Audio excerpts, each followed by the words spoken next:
While accused Creighton killer Anthony Garcia's trial is still a few months away, his defense team has spent hundreds of hours preparing to prove he's not guilty. Senior reporter Jake Wasikowski traveled to Chicago for an exclusive look at what it takes to get ready for a capital murder case. It's arguably the biggest capital murder trial in Omaha's history. Anthony Garcia, the former Creighton pathology resident accused of killing Thomas Hunter and Shirley Sherman in 2008 and Dr. Roger and Mary Brumback in 2013. Since the day he was arrested in Illinois in July 2013, his defense team of Allison and Bob Mata Jr. have steadfastly professed his innocence. The game is afoot at this point, so the state's got a heavy burden and we're going to put him to the test. Almost a year and a half later, we're 3 months from trial. We wanted to find out how much time and effort goes into preparing for a capital murder case. They agreed to give me exclusive access.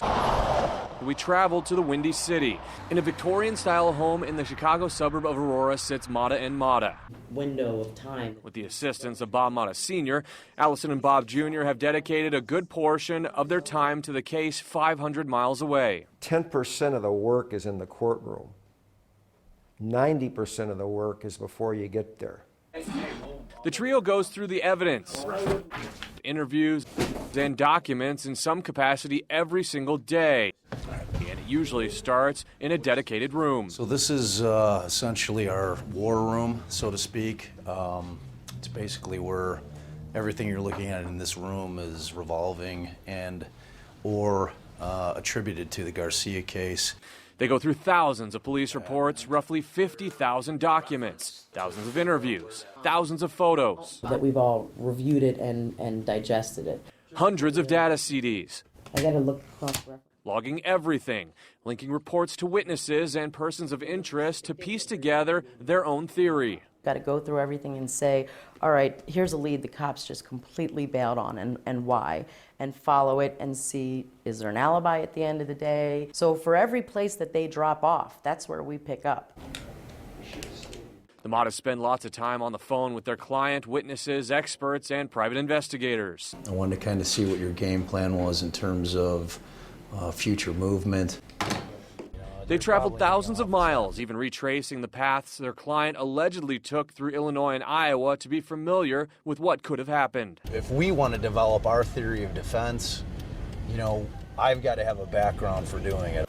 One of the biggest challenges is the time span. Evidence dates back to 2001 when Garcia was terminated from the Creighton Pathology Department. The Matas received new documents and CDs to go over as recently as October. They say they'll give them just as much time and attention, especially since a person's life hangs in the balance. We have to look because we may find the piece of evidence that frees our client. It's a lot to handle when if you make a mistake, the wrong person dies. So, and that can't be undone. With all those documents they've gone through over the past year and a half, which span 10 years, they're preparing for trial that's coming up in February, but get this, they anticipate that the trial will last 6 weeks. Reporting from Chicago, Jake Wasikowski, KMTV Action 3 News. Bob Mata Sr. has previous experience at the defense table in a capital murder case. He defended notorious serial killer John Wayne Gacy in the 1970s and 80s.